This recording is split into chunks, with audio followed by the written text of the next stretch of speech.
Honorable, the Chief Justice and the Associate Justices of the Supreme Court of the United States.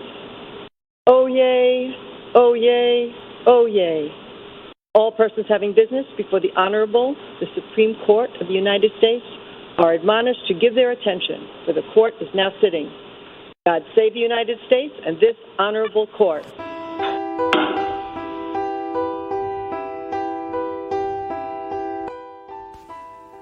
Welcome to SCOTUS Talk. I'm Amy Howe. That was Marshal Pamela Talkin introducing the Supreme Court's unusual May argument session. Joining me to discuss the May argument session is our co-founder and publisher of SCOTUSblog, Tom Goldstein. Tom, thanks for joining us. Thanks for having me. So a couple things that were a little bit different. That was a recording of Pamela Talkin, and there was one thing that was a little bit different. She didn't say draw near in her introduction to practice good social distancing. The oral arguments, can just talk a little bit about how we got to the unusual May argument session. Well, as everyone knows, of course, we have the pandemic that's affected all kinds of governmental institutions, including the Supreme Court, which decided it wasn't safe to have oral arguments in the courtroom, but that they did want to keep holding arguments rather than pushing all of the cases, rather than about half of the still pending ones into next term. And I think once they decided they were going to do it telephonically, it became very hard to say that they wouldn't allow the public to listen in. And so they did it, and it was carried live by a bunch of the different networks and by us with C-SPAN in doing a little bit of live blogging. And it was just really shocking, essentially, for an institution that is so bound up with tradition to make this big break. The Supreme Court used a slightly different format for oral arguments rather than the format that they started using this term, in which the advocates get a couple of minutes to make an opening statement, and then you have the free-for-all with the justices frequently interrupting the advocates at will to ask questions.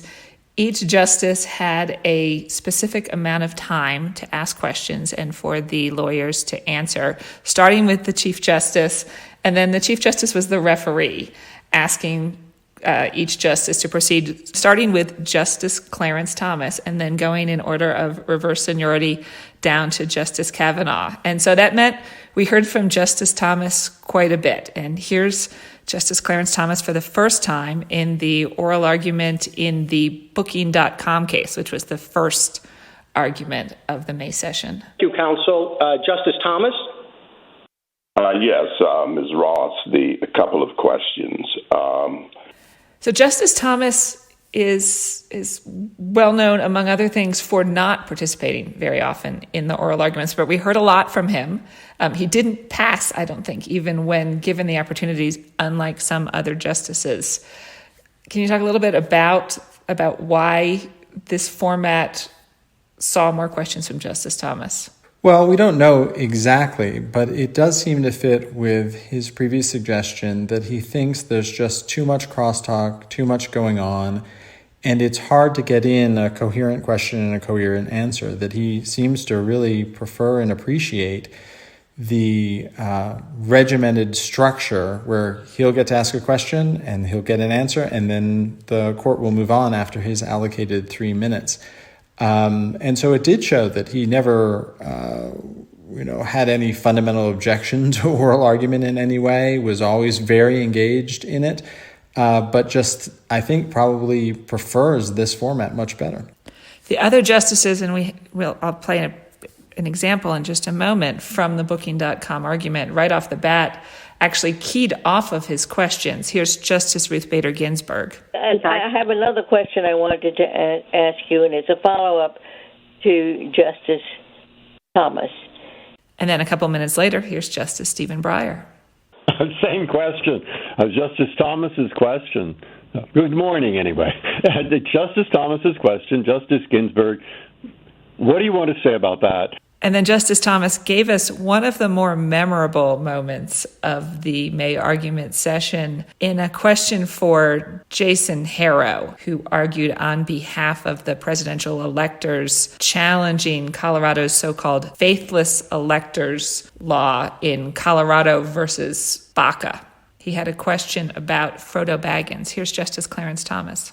You have a similar problem because the elector who had promised to vote for the winning candidate could suddenly say, I'm going to vote for Frodo Baggins, and I really like Frodo Baggins. And you're saying under your system, you can't do anything about that. So as somebody who's argued before the court many times, what did you think of the format more broadly? Lyle Denniston, our former reporter and a longtime observer of the court, the Dean Emeritus of the Supreme Court Press Corps, was very critical of the format. He was, and I can certainly understand that view for traditionalists, but I have to say I think there's a lot to be said for this format. Now, you don't get as much coherence with one justice, immediately following on the question from another, but as the examples you gave with Justice Thomas showed, the court's members do come back to earlier questions that may have been 10 minutes before from another justice, so there was some kind of narrative consistency, some follow-through between members of the court. And just when you are interrupted less, and when the justices themselves are interrupted less, you can get out more of an organized thought. There was so much pressure before in the ordinary live argument format to make sure that you could get a point in within 30 seconds. And now that 30 seconds is a minute and a half, and you still do get the justices interrupting the advocates, but it is a more straightforward process. Also, I think you get the justices asking questions that they've prepared more because each of them knows essentially they're going to be called on like they're in class. And so I think they know going in what it is that they want to ask about, which I think is a valuable thing. On the other hand, I think it's harder to predict the outcome of the cases in this format because each justice has questions for each side. And therefore, it is, less predictable. It used to be that they would only bother, generally speaking, to ask questions of the side that they were kind of hostile to, at least for most members of the court, and that's no longer true. That's exactly what I would have said. As a reporter, it made it, I felt, much harder to cover the case in the sense that if you're trying to write about how the case might come out, it made it much harder to predict because you can't look at who asked the most questions, who followed up to press a particular point, who didn't ask questions, which is often a sign of whose vote is maybe easy to predict, or in some cases harder to predict, but often easier to predict if you have a sense of where they might already be likely to go. And I think the court probably loves that. I think that they really kind of hate the prognostication and tea leaf reading that comes from oral arguments. They hate the idea that there'll be a sense of how they're going to rule before the opinion comes out. So this is, only to the good from their perspective, I'm sure. It was interesting towards the end of the session, you did see the justices say, I'll pass, in a way that maybe they hadn't felt comfortable doing towards the beginning of the session. And I think we might see more of that as they get used to the format, because one of the things that they will recognize is that it is hard for them to get through a series of points when they're strictly limited to 3 minutes. You saw or heard a number of instances when the Chief Justice was essentially cutting off members of the court in order to try and keep to a particular schedule. So they may, as a courtesy to each other, pass more in order to free up additional time. The one other thing that is hard about this format, I should say, is that lots of times in Supreme Court arguments, where we of course have the advocates with 30 minutes each, which should make for a hour-long argument, and that fits pretty well if each member of the court gets 3 minutes, because that's 27 minutes. And then you have 2 minutes for an introduction and 1 minute to close. So it fits perfectly. But a lot of arguments are instead 20 minutes, then 10, because they're divided between the party and most often the United States of America. And in that situation, there really isn't a good way to keep to the time, because then you're keeping each justice to 2 minutes maybe. And then what do you do for questioning in the 10-minute session? Do you give everyone 1 minute?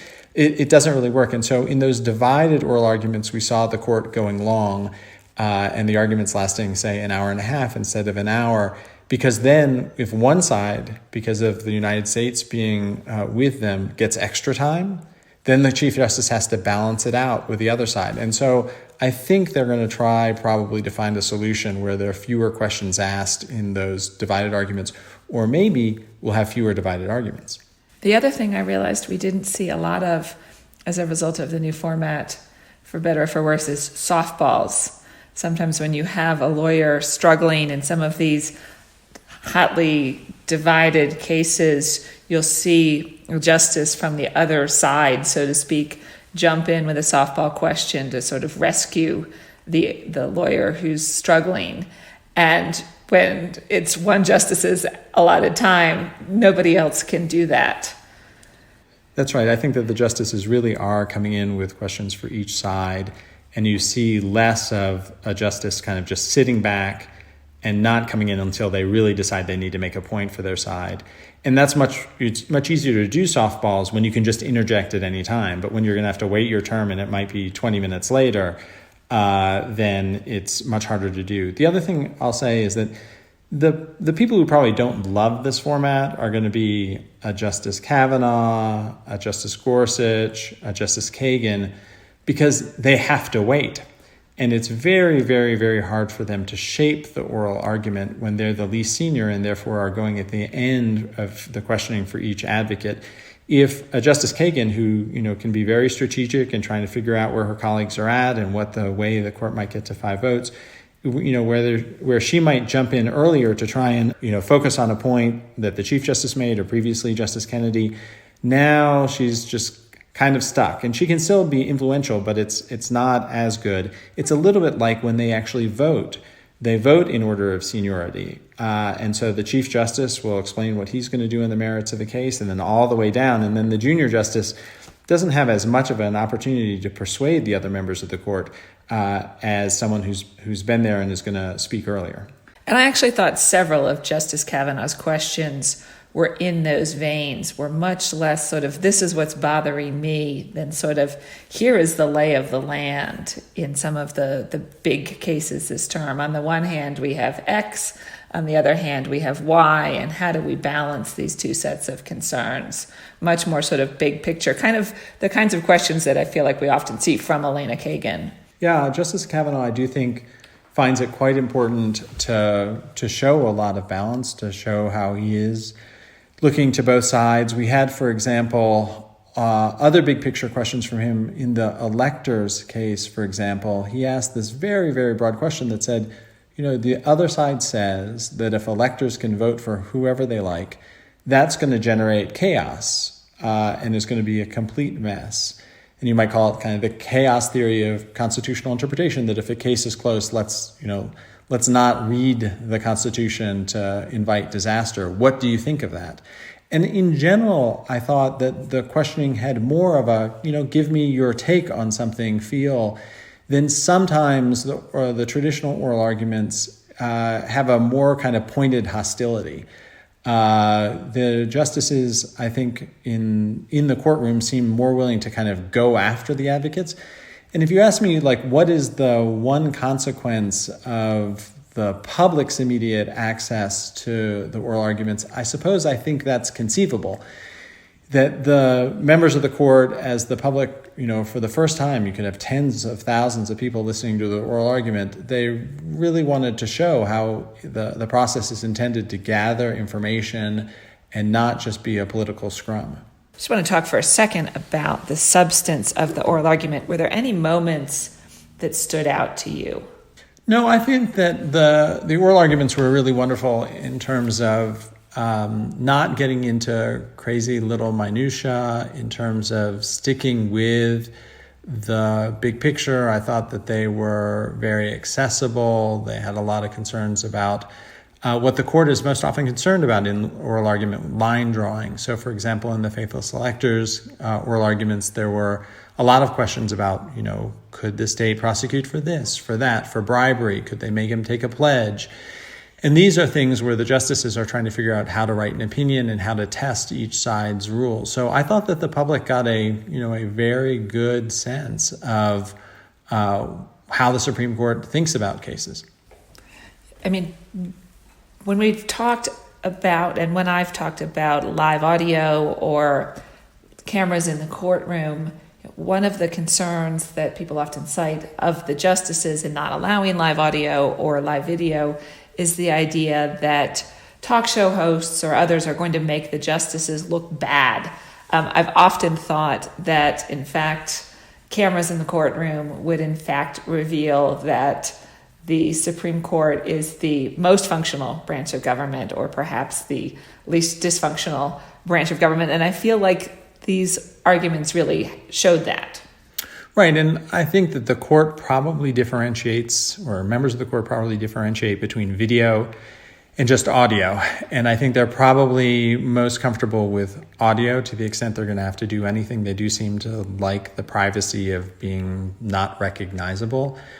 But I don't I haven't heard anyone tell of anything that was done with audio that was problematic, anything that would have caused the justices to think it was being misused, that they were being humiliated, that it was being taken out of context in news reporting on the same day, because it used to be that the oral argument audio was available at the end of the week. And if you were going to see it, I think you most likely would have seen it in the Trump tax return cases, because those are so politically fraught that people on either side would take advantage of the audio if they were going to manipulate it, if they were going to misuse it, or if talk show hosts were going to make fun of the court because of it. The thing about Supreme Court oral arguments, I just really agree that they show the justices in the best, most serious light, but they're not very sexy. It's not really that easy to come up with a soundbite out of them that someone in the public could be like, oh my God.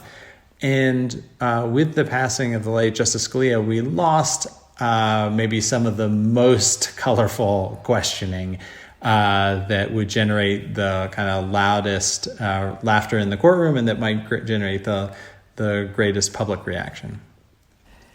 There's certainly no grandstanding by the lawyers. For most of the lawyers, you really did just have the sense, I imagine it was incredibly difficult to be sitting in a conference room somewhere talking into a speakerphone. But for most of them, you really did just have the sense that, Lisa Blatt was sitting at her dining room table having a conversation on the phone with the justices, just not that much different from the way it would have been had she been in the courtroom.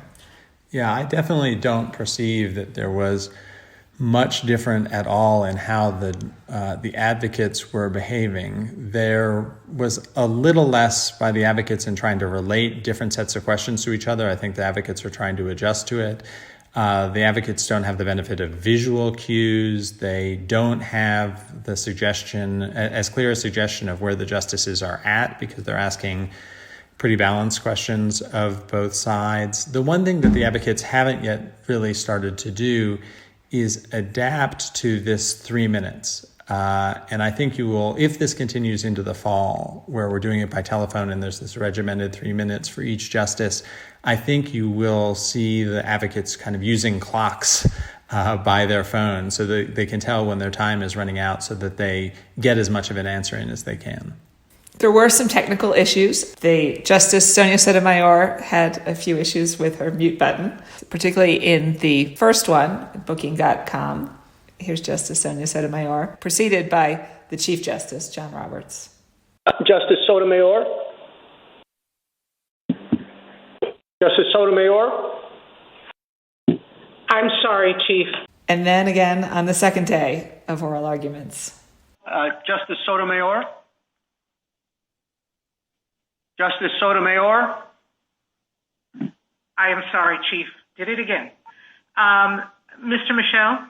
But Justice Sotomayor was not the only one who had issues with her mute button. Here's Justice Breyer having some problems. Okay. If that's true, then there's no reason. Justice Breyer?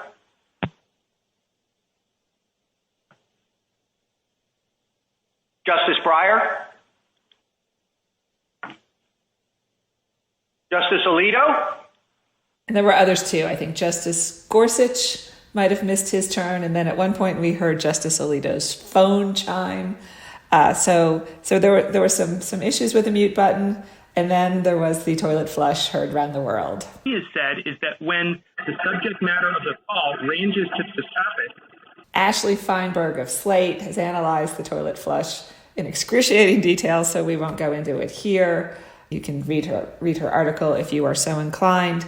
The other thing, truthfully, we did a long series on SCOTUSblog on public access to the Supreme Court. And one of the posts that I did on video and audio in state Supreme Courts and international Supreme Courts, suggested that it was, among other things, a massive civics lesson to put these oral arguments online. And people really use this as a civics lesson. I saw lots of tweets from people about how they were enjoying this.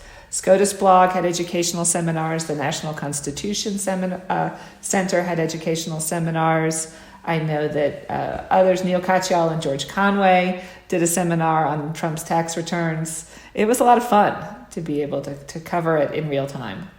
It is interesting that the fact that the audio was released, at the same time the argument was happening, not on Friday, made all the difference in the world. There's no necessary reason why that should be true, but there is culturally the sense of that it's different to participate in something that's live, that's happening right then. It's almost like a sporting event of sorts.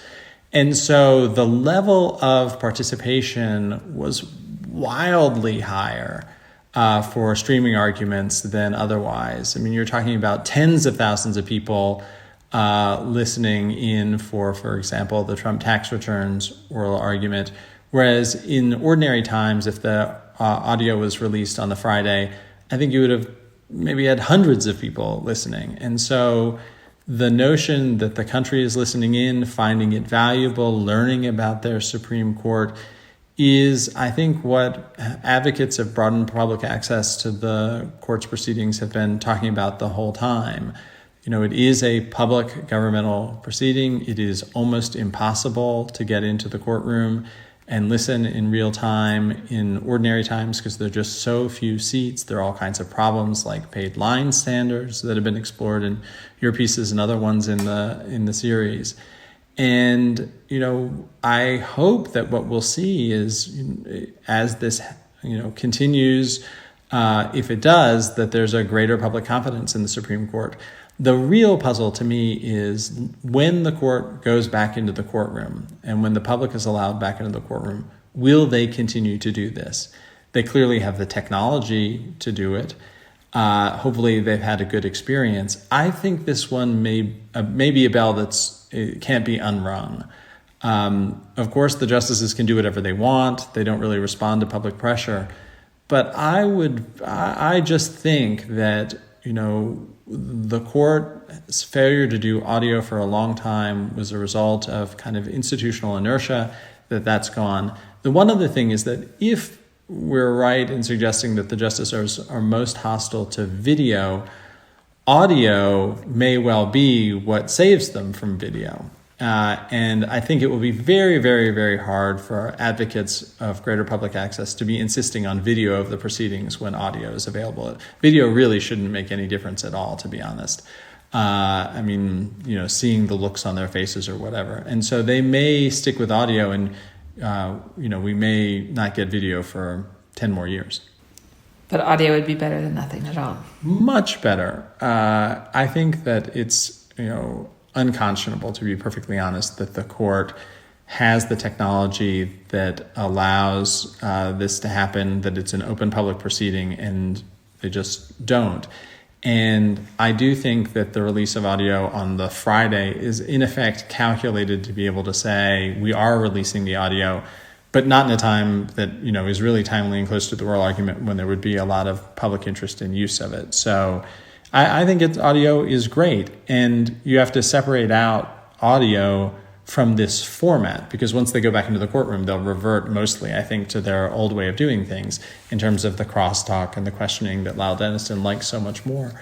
But just in terms of the broadcasting of it, hopefully they'll keep it up. What they won't have is probably as much active participation by the networks and by C-SPAN, but they can just stream it off their own website and anybody can pick it up who wants to. Well, we'll see.